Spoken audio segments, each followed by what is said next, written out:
building fund. And we had already talked about it before we went and said we would pay whatever they asked if we had the money.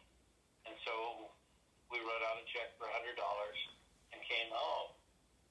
And now what are we going to do? What do we have? We've got some cereal.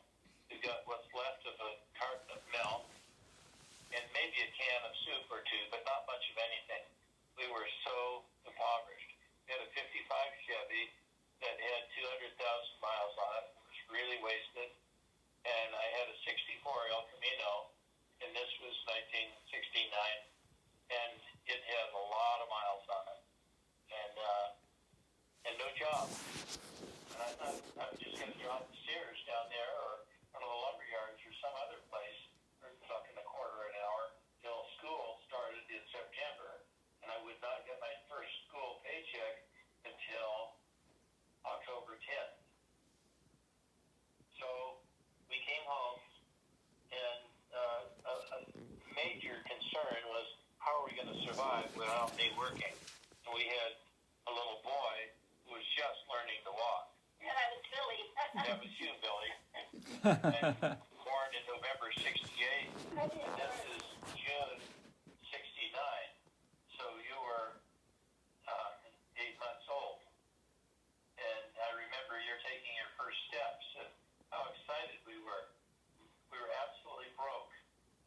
And you walked from me to your mom and your mom back. And my parents were there so excited to see you wobble across the lawn and you'd trip and fall and get up. Those were really incredible times. So going back to that Sunday night, we were sitting in the kitchen and not depressed, just concerned. And there was a knock at the door.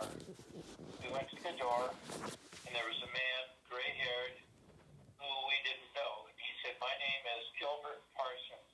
They call me Kip, K-I-P, Kip Parsons. And I own the property. And my wife said when she interviewed you before you rented and moved in, that you had worked for your parents, and you moved in last week or so, and your parents had apartments, so you know how to build fence and plumbing and wiring and painting and those kinds of things.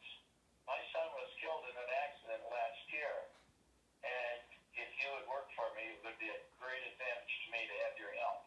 I have 25 houses and apartments. Would you be willing to work if I paid you $7 an hour? Knowing that teaching was going to pay $3 an hour less deductions, and this was cash. I was overwhelmed by the spirit that we had paid our tithing and we had paid our building budget, and he said, "Would you work for $7 an hour?" Well, Bill, would you quit your job at Caltrans and go to work for Shasta County as Public Works Director for $125,000? Yep. And nobody over you? And yes, oh, absolutely. When can I start? He says 7 o'clock Monday morning, which was the next morning. I worked for him till September. When school started, I worked weekends and evenings for him. And so we were in the chips. That was an expression.